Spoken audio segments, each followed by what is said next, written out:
Good morning students. बेटे उस दिन मैं ਤੁਹਾਨੂੰ ਕੁਆਂਟਮ ਨੰਬਰਸ ਵਾਲਾ ਵੀਡੀਓ ਸ਼ੇਅਰ ਕੀਤਾ ਸੀ। ਉਸ ਤੋਂ ਬਾਅਦ ਬੜੇ ਬੱਚਿਆਂ ਦੀਆਂ ਕੁਐਰੀਜ਼ ਇਹ ਸੀ ਕਿ ਸਾਨੂੰ ਮੋਸਟਲੀ ਸਮਝ ਆ ਗਿਆ, ਪਰ ਕੁਝ ਹੱਦ ਤੱਕ ਸਾਨੂੰ ਸਮਝ ਜਿਹੜੀ ਕੋਈ ਤੁਹਾਡੀਆਂ ਪ੍ਰੋਬਲਮਸ ਹੈ ਮੈਂ ਕੋਸ਼ਿਸ਼ ਕੀਤੀ ਹੈ ਕਿ ਉਹਨੂੰ ਮੈਂ ਅੱਜ ਸੋਲਵ ਆਪਾਂ ਕਰ ਸਕੀਏ। ਜਿਵੇਂ ਪਹਿਲਾਂ ਤਾਂ ਕੁਆਂਟਮ ਨੰਬਰਸ ਹੁੰਦੇ ਕੀ ਹੈ? ਕੁਆਂਟਮ ਨੰਬਰਸ ਹੈ ਜਿਵੇਂ ਹੁਣ ਮੈਂ ਤੁਹਾਨੂੰ ਇਹ ਕਹਾਂ ਵੀ ਤੁਸੀਂ ਇੱਕ ਸ਼ਹਿਰ 'ਚ ਨਵੇਂ ਹੋ ਜਾਂ ਮੈਂ ਸ਼ਹਿਰ 'ਚ ਨਵੀਂ ਹਾਂ, ਤਾਂ ਮੈਂ ਤੁਹਾਨੂੰ ਇਹ ਪੁੱਛੂੰਗੀ ਬੇਟੇ ਤੁਹਾਡਾ ਐਡਰੈਸ ਕੀ ਹੈ? ਤਾਂ ਤੁਸੀਂ ਕੀ ਕਹੋਗੇ ਕਿ ਸਭ ਤੋਂ ਪਹਿਲਾਂ ਮੈਨੂੰ ਇਹ ਦੱਸੋਗੇ ਵੀ ਮੈਂ ਮਲੋਟ 'ਚ ਰਹਿੰਦੀ ਹਾਂ। ਫਿਰ ਤੁਸੀਂ ਮੈਨੂੰ ਅੱਗੇ ਦੱਸੋਗੇ ਵੀ ਮੈਂ ਪਟੇਲ ਨਗਰ 'ਚ ਰਹਿੰਦੀ ਹਾਂ। ਫਿਰ ਅੱਗੇ ਕਹੋਗੇ ਵੀ ਮੈਂ ਪਟੇਲ ਨਗਰ ਦੀ ਉਸ ਗਲੀ ਵਿੱਚ ਰਹਿੰਦੀ ਹਾਂ, ਪਰਟੀਕੂਲਰ ਗਲੀ। ਉਸ ਤੋਂ ਬਾਅਦ ਲਾਸਟ 'ਤੇ ਤੁਸੀਂ ਦੱਸੋਗੇ ਕਿ ਮੇਰਾ ਹਾਊਸ ਨੰਬਰ ਆਹ ਵਾਲਾ ਹੈ। ਤਾਂ 4 ਚੀਜ਼ਾਂ ਜੇ ਤੁਸੀਂ ਸਪੈਸੀਫਾਈ ਕਰੋਗੇ ਤਾਂ ਮੈਂ ਬੜੀ ਈਜ਼ੀਲੀ ਤੁਹਾਡੇ ਘਰ ਤੱਕ ਪਹੁੰਚ ਜੂੰਗੀ। ਉਵੇਂ ਹੀ ਬੇਟੇ ਇੱਕ ਐਟਮ ਦੇ ਵਿੱਚ ਆਪਾਂ ਨੂੰ ਪਤਾ ਹੈ ਕਿ ਬੜੇ ਸਾਰੇ ਇਲੈਕਟ੍ਰੋਨਸ ਹੁੰਦੇ ਹੈ, ਤਾਂ ਆਪਾਂ ਕਿਸੇ ਇੱਕ ਪਰਟੀਕੂਲਰ ਇਲੈਕਟ੍ਰੋਨ ਦਾ ਜੇ ਐਡਰੈਸ ਜਾਣਨਾ ਹੈ ਤਾਂ ਉਹਦੇ ਵਾਸਤੇ ਆਪਾਂ ਨੂੰ ਕੁਆਂਟਮ ਨੰਬਰਸ ਦੀ ਲੋੜ ਪੈਂਦੀ ਹੈ। ਤਾਂ ਜਿਵੇਂ ਸਭ ਤੋਂ ਪਹਿਲਾਂ ਮੇਨ ਜਿਹੜਾ ਕੁਆਂਟਮ ਨੰਬਰ ਹੈ ਉਹ ਹੈ ਪ੍ਰਿੰਸੀਪਲ ਕੁਆਂਟਮ ਨੰਬਰ।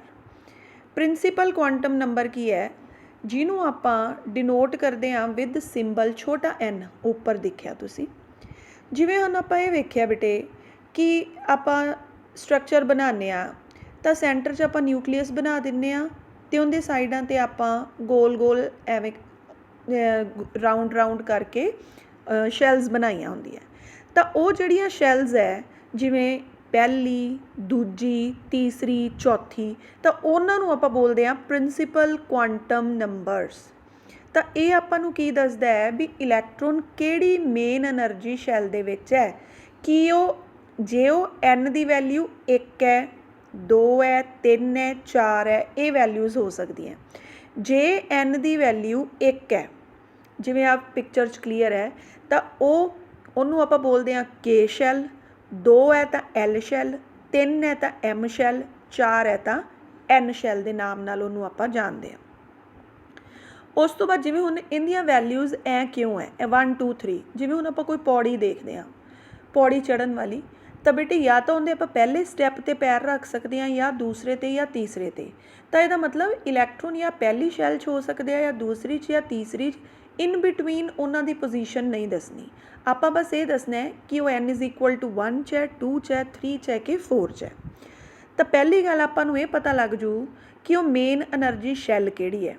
ਦੂਜਾ, ਜੇ ਆਪਾਂ ਨੂੰ ਐਨਰਜੀ ਸ਼ੈਲ ਪਤਾ ਲੱਗ ਗਈ ਤਾਂ ਆਪਾਂ ਈਜ਼ੀਲੀ ਦੱਸ ਸਕਦੇ ਹਾਂ ਵੀ ਉਹ ਨਿਊਕਲੀਅਸ ਤੋਂ ਕਿੰਨੀ ਦੂਰੀ 'ਤੇ ਹੈ। ਜੇ ਪਹਿਲੀ ਸ਼ੈਲ 'ਚ ਹੈ ਤਾਂ ਉਹ ਕਿੰਨੀ ਦੂਰੀ 'ਤੇ ਹੈ, ਦੂਜੀ 'ਚ ਹੈ ਤਾਂ ਕਿੰਨੀ 'ਤੇ ਹੈ, ਤੀਜੀ 'ਚ ਹੈ ਤਾਂ ਕਿੰਨੀ 'ਤੇ ਹੈ। ਤੀਜੀ ਗੱਲ ਹੈ, ਆਪਾਂ ਨੂੰ ਇੱਕ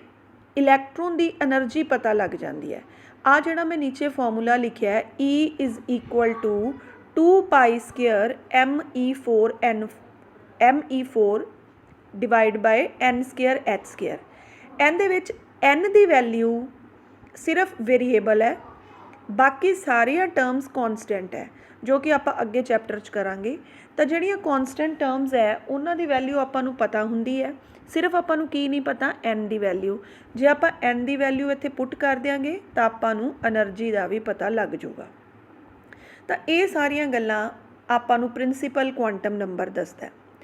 ਦੂਸਰਾ ਹੈ ਐਜ਼ੀਮੂਥਲ ਕੁਆਂਟਮ ਨੰਬਰ, ਜਿਹਨੂੰ ਆਪਾਂ ਛੋਟੇ l ਨਾਲ ਡਿਨੋਟ ਕਰਦੇ ਹਾਂ। ਹੁਣ ਇਹ ਅੱਗੇ ਆਪਾਂ ਨੂੰ ਸਪੈਸੀਫਾਈ ਕਰਦਾ ਹੈ ਕਿ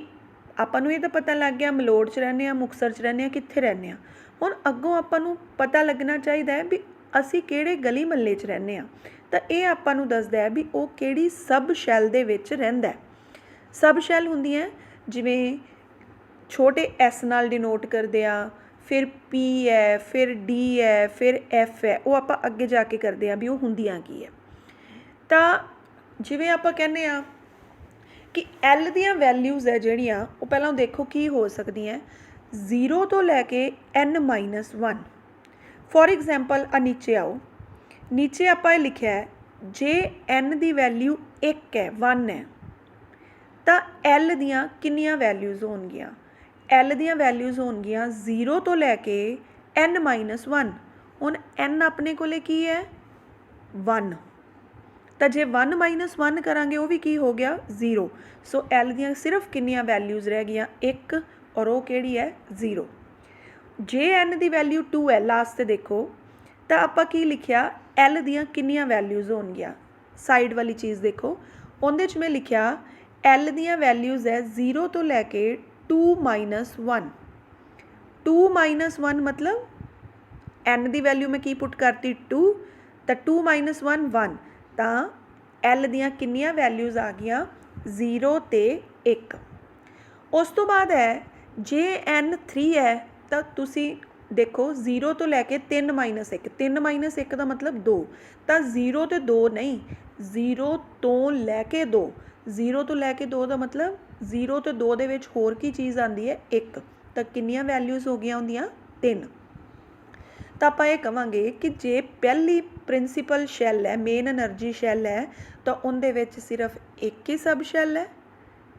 दूजी दे विच 2 सब शैल्स है अगे आप जिवें एल दी वैल्यूज़ लिखियां तीजी दे विच 3 सब शैल है। J L the value 0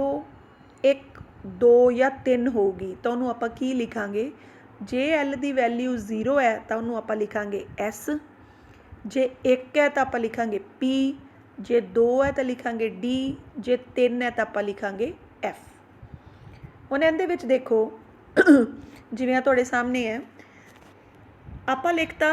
n is equal to n का टेबल n की वाली लाइन देखो फिर l वाली देखो जे n की वैल्यू 1 है तो l की वैल्यू होगी 0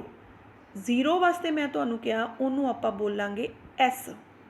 तो ये की हो गया 1s। दूजा वेखो दूजा पहला दूसरे दे विच तुसी की वेखोगे जे 2 वैल्यू है तो l दियाँ किन्नियां वैल्यूज़ है 0 ते 1। हुण अगे जिथे लिखा है सब शैल डेजिग्नेशन उन्होंने ध्यान नाल देखो उनदे विच मैं टर्म पाती 2s 2p 2 बेटा कित्थों चक्या है n तो n2 तो पहला 2 जिहड़ा s है s शो करता है l की वैल्यू जे l की वैल्यू 0 है तो उत्थे मैं की लिखता s सारे टेबल च देख लियो जिथे l की वैल्यू 1 है उत्थे मैं p पाया होगा जिथे l की वैल्यू 2 है उत्थे d ते जे 3 है तो f। इनू ध्यान नाल देखो इनू खुद कॉपी ते करके देखो तो इत्थों तुहानू सारा चीज़ एक चीज़ क्लीयर हो जूगी कि जे n की वैल्यू 1 है तो उनदे विच सब शैल भी 1 है। जे n दियाँ वैल्यू 2 है n की वैल्यू 2 है तो उनदे विच किन्नियां सब शैल है 2 किहड़ियां किहड़ियां 2s 2p 3 है तो किन्नी है 3 3s 3p 3d 4 है तो किन्नी है 4s 4p 4d 4f। उस तो अगला क्वांटम नंबर है magnetic quantum number. Magnetic quantum number तुहानू दसदा है कि किसी इलैक्ट्रॉन का मैगनैटिक फील्ड च की बिहेवियर है या सिंपल आप कह सकते हैं कि उहदे विच किन्ने ऑर्बिटल है। ऑर्बिटल की हुंदे है कि वो वाला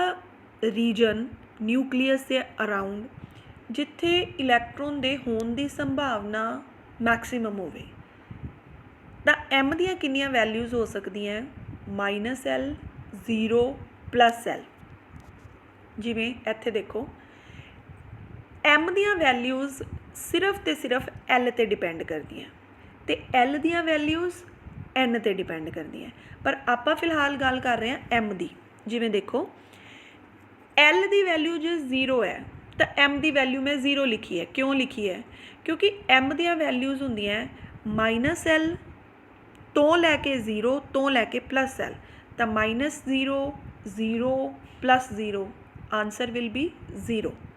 उदू बाद जे l की वैल्यू 1 है मतलब p सब शैल है तो m दियाँ किन्नियां वैल्यूज़ होणगियां l वाल देखो 1 -1 0 +1 तो किन्नियां वैल्यूज़ हो गई 3। अगे d है d मतलब l की वैल्यू 2 तो हुण एक चीज़ इत्थे समझण वाली है 2 का मतलब m दियां वैल्यूज़ होणगियां -2 तो लैके 0 +2। हुण बड़े बच्चे इनू ऐ लिखते हैं -2 0 +2 तो तुसी 3 आंसर कढ़ता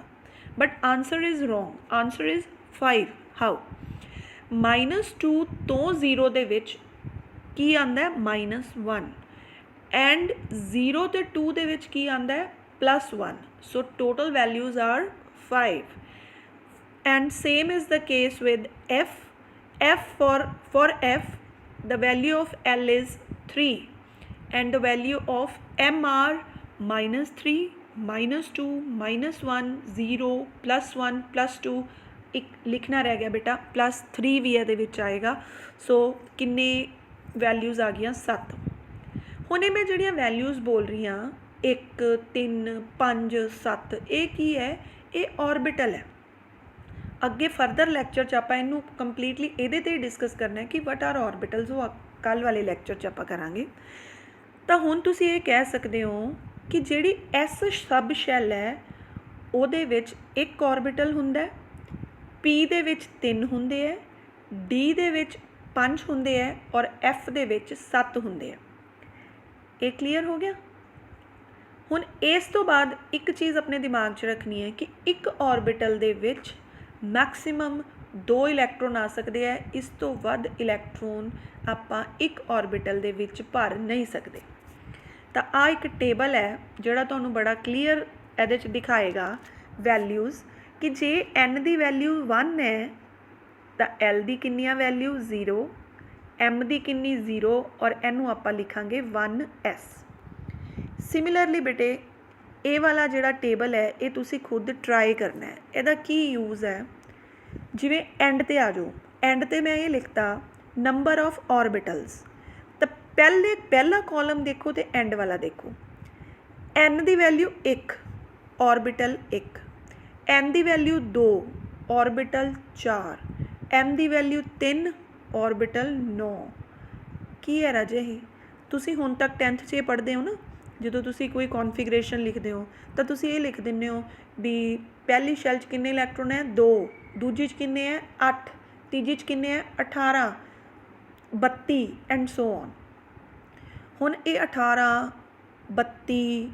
8 2 ਇਹ ਕਿੱਥੋਂ ਆਏ ਲਾਸਟ ਕਾਲਮ ਧਿਆਨ ਨਾਲ ਦੇਖੋ ਆਪਾਂ ਇਹਦੇ 'ਚ ਲਿਖਿਆ 1 ਔਰਬਿਟਲ 4 ਔਰਬਿਟਲਸ 9 ਔਰਬਿਟਲ ਤਾਂ ਮਤਲਬ ਇੱਕ ਔਰਬਿਟਲ 'ਚ ਮੈਕਸਿਮਮ ਕਿੰਨੇ ਇਲੈਕਟ੍ਰੋਨ ਹੋ ਸਕਦੇ ਆ 2 ਤਾਂ ਪਹਿਲੀ 'ਚ ਕਿੰਨੇ ਇਲੈਕਟ੍ਰੋਨ ਹੋਣਗੇ 2 ਦੂਜੀ 'ਚ 4 ਔਰਬਿਟਲ ਹੈ 4 ਗੁਣਾ 2 8 9 ਮਲਟੀਪਲਾਈ ਬਾਈ 2 18 ਸੋ ਉਹੀ 10th ਵਾਲੀ ਚੀਜ਼ ਆ ਗਈ ਨਾ 2 8 18 ਅਗਲੀ ਤੁਸੀਂ ਖੁਦ ਟਰਾਈ ਕਰਨੀ ਹੈ ਉਹ ਮੈਂ ਤਾਂ ਹੀ ਨਹੀਂ ਲਿਖੀ ਉਹ ਮੈਂ ਕੱਟਤੀ ਨੀਚੋਂ ਕਿ ਜੇ n ਦੀ ਵੈਲਿਊ 4 ਹੋਵੇ ਤਾਂ ਬੇਟੇ ਔਰਬਿਟਲਸ ਕਿੰਨੇ ਆਉਣਗੇ ਅਤੇ ਇਲੈਕਟ੍ਰੋਨਸ ਉਹਦੇ ਵਿੱਚ ਕਿੰਨੇ ਹੋਣਗੇ ਉਸ ਤੋਂ ਬਾਅਦ ਲਾਸਟ ਹੈ that is spin quantum number spin quantum number ਕੀ ਕਹਿੰਦਾ ਹੈ ਜਿਵੇਂ ਆਪਾਂ ਕਹਿੰਦੇ ਨਾ ਧਰਤੀ ਹੈ ਤਾਂ ਧਰਤੀ ਸੂਰਜ ਦੇ ਅਰਾਊਂਡ ਵੀ ਘੁੰਮਦੀ ਹੈ ਅਤੇ ਆਪਦੇ ਅਰਾਊਂਡ ਵੀ ਸਪਿਨ ਕਰਦੀ ਹੈ ਉਵੇਂ ਇਲੈਕਟ੍ਰੋਨ ਹੈ ਉਹ ਨਿਊਕਲੀਅਸ ਦੇ ਅਰਾਊਂਡ ਵੀ ਘੁੰਮਦਾ ਹੈ ਅਤੇ ਉਹ ਆਪਦੀ ਐਕਸਿਸ ਦੇ ਅਰਾਊਂਡ ਵੀ ਘੁੰਮਦਾ ਦੋ ਤਰੀਕੇ ਹੈ ਇੱਕ ਹੁੰਦਾ ਕਲੌਕਵਾਈਜ਼ ਡਾਇਰੈਕਸ਼ਨ ਜਿਵੇਂ ਆਪਾਂ ਘੜੀ ਵੇਖਦੇ ਹਾਂ ਆਪਦੀ ਤਾਂ ਪਹਿਲਾਂ ਉਹ 1 'ਤੇ ਆਏਗੀ 2 'ਤੇ 3 'ਤੇ ਜੇ ਉਹ ਸਿੱਧੀ ਚੱਲੇ ਉਹਨੂੰ ਆਪਾਂ ਕਲੌਕਵਾਈਜ਼ ਕਹਿੰਦੇ ਹਾਂ ਜੇ ਉਹ ਪੁੱਠੀ ਚੱਲ ਪਏ ਉਹਨੂੰ ਆਪਾਂ ਐਂਟੀ ਕਲੌਕਵਾਈਜ਼ ਕਹਿੰਦੇ ਹਾਂ ਜੇ ਹੁਣ ਉਹ 12 11 10 9 ਉਹਨੂੰ ਆਪਾਂ ਐਂਟੀ ਕਲੌਕਵਾਈਜ਼ ਕਹਿੰਦੇ ਹਾਂ ਜਿਹੜੀ ਕਲੌਕਵਾਈਜ਼ ਹੈ ਉਹਨੂੰ ਆਪਾਂ ਆਪਦੇ ਕੁਆਂਟਮ ਨੰਬਰਸ ਦੀ ਟਰਮ 'ਚ +½ ਦੇ ਨਾਮ ਨਾਲ ਜਾਣਾਂਗੇ ਔਰ ਐਂਟੀ ਕਲੌਕਵਾਈਜ਼ ਨੂੰ -½ ਦੇ ਨਾਮ ਨਾਲ ਜਾਣਾਂਗੇ ਤਾਂ ਰਾਜੇ ਆਹ ਲਾਸਟ ਚੀਜ਼ ਹੈ ਇਹਨੂੰ ਸਮਝੋ ਖੁਦ ਅਤੇ ਫਿਰ ਮੈਨੂੰ ਦੱਸਣਾ ਆਹ ਜਿਹੜਾ ਤੁਹਾਡੇ ਵਾਸਤੇ ਮੈਂ ਸ਼ੁਰੂ 'ਚ ਕਿਹਾ ਜੇ n ਦੀ ਵੈਲਿਊ 1 ਹੈ k ਸ਼ੈਲ ਹੈ 2 ਇਲੈਕਟ੍ਰੋਨ ਹੈ l ਵਾਸਤੇ 8 ਹੈ m ਵਾਸਤੇ 18 ਅਤੇ 4 ਵਾਸਤੇ 32 ਇਹ ਤੁਹਾਡੀ 10th ਦੀ ਹੀ ਚੀਜ਼ ਹੈ ਜਿਹਨੂੰ ਆਪਾਂ ਅੱਜ ਥੋੜ੍ਹਾ ਇਲੈਬੋਰੇਟ ਕਰਕੇ ਕੀਤਾ ਅਤੇ ਇਹਦੇ ਵਿੱਚ ਇੱਕ ਐਂਡ 'ਤੇ ਸ਼ੈਲ ਨੰਬਰਸ ਇਹ ਤੁਸੀਂ ਬੇਟੇ ਖੁਦ ਫਾਰਮੂਲੇ ਟਰਾਈ ਕਰੋ ਅਤੇ ਫਿਰ ਮੈਨੂੰ ਦੱਸਣਾ ਕਿ ਫਿਰ ਵੀ ਜੇ ਕਿਸੇ ਨੂੰ ਨਾ ਸਮਝ ਆਏ ਤਾਂ ਜਦੋਂ ਮਰਜ਼ੀ ਤੁਸੀਂ ਉਸ ਤੋਂ ਬਾਅਦ ਮੈਨੂੰ ਆਪਦੀ ਕੁਐਰੀ ਲਿਖ ਕੇ ਅਤੇ ਪਲੀਜ਼ ਪੋਸਟ ਕਰ ਦਿਓ ਮੈਂ ਕੋਸ਼ਿਸ਼ ਕਰੂੰਗੀ ਕਿ ਤੁਹਾਡੇ ਜਿਹੜੇ ਆਨਸਰਸ ਹੈ ਉਹ ਸੋਲਵ ਕਰ ਸਕਾਂ ਆਹ ਬੇਟੇ 2 ਮੈਂ ਤੁਹਾਡੇ ਵਾਸਤੇ ਜਿਹੜੇ ਕੁਐਸਚਨਸ ਵੀ ਪਾਏ ਹੈ ਨੀਚੇ ਹੀ ਉਹਦਾ ਸਲਿਊਸ਼ਨ ਹੈ ਇਹਨੂੰ ਪੜ੍ਹੋ ਔਰ ਇਹਨੂੰ ਸੋਲਵ ਕਰਨ ਦੀ ਕੋਸ਼ਿਸ਼ ਕਰੋ ਐਗਜ਼ਾਮਪਲ ਨੰਬਰ 64 ਅੱਗੇ ਬੇਟਾ 61 2 ਅਤੇ 3 ਹੋਪਫੁਲੀ ਹੁਣੇ ਤੁਹਾਨੂੰ ਸਮਝ ਆ ਗਿਆ ਹੋਏਗਾ ਬੜੇ ਬੱਚਿਆਂ ਨੇ ਕਿਹਾ ਕਿ ਸਾਨੂੰ ਪੋਲੀਜ਼ ਐਕਸਕਲੂਜਨ ਨਹੀਂ ਸਮਝ ਆਇਆ। ਬੇਟੇ ਪਹਿਲਾਂ ਅੱਜ ਵਾਲਾ ਟੌਪਿਕ ਚੰਗੀ ਤਰ੍ਹਾਂ ਸਮਝੋ, ਉਸ ਤੋਂ ਬਾਅਦ ਕੱਲ੍ਹ ਨੂੰ ਮੈਂ ਤੁਹਾਨੂੰ ਪੋਲੀਜ਼ ਐਕਸਕਲੂਜਨ ਅਤੇ ਇਲੈਕਟ੍ਰੋਨਿਕ ਕੌਨਫੀਗਰੇਸ਼ਨਸ ਜਿਹੜੀਆਂ ਕਿ ਤੁਸੀਂ 10th 'ਚ ਕੀਤੀਆਂ ਬਟ ਉਹਨੂੰ ਹੋਰ ਨਵੇਂ ਤਰੀਕੇ ਨਾਲ +1 ਦੇ ਤਰੀਕੇ ਨਾਲ ਆਪਾਂ ਕੱਲ੍ਹ ਵਾਲੇ ਟੌਪਿਕ 'ਚ ਕਰਾਂਗੇ। ਤਾਂ ਕੱਲ੍ਹ ਤੱਕ ਤੁਸੀਂ ਪਲੀਜ਼ ਇਹ ਸਾਰਾ ਕੰਮ ਕਰਕੇ ਔਰ ਮੈਨੂੰ ਰਿਸਪੌਂਸ ਦੇਣਾ ਹੈ ਆਪਣਾ ਅੱਜ ਕਿ ਤੁਹਾਨੂੰ ਕਿੰਨਾ ਸਮਝ ਆਇਆ। Thank you.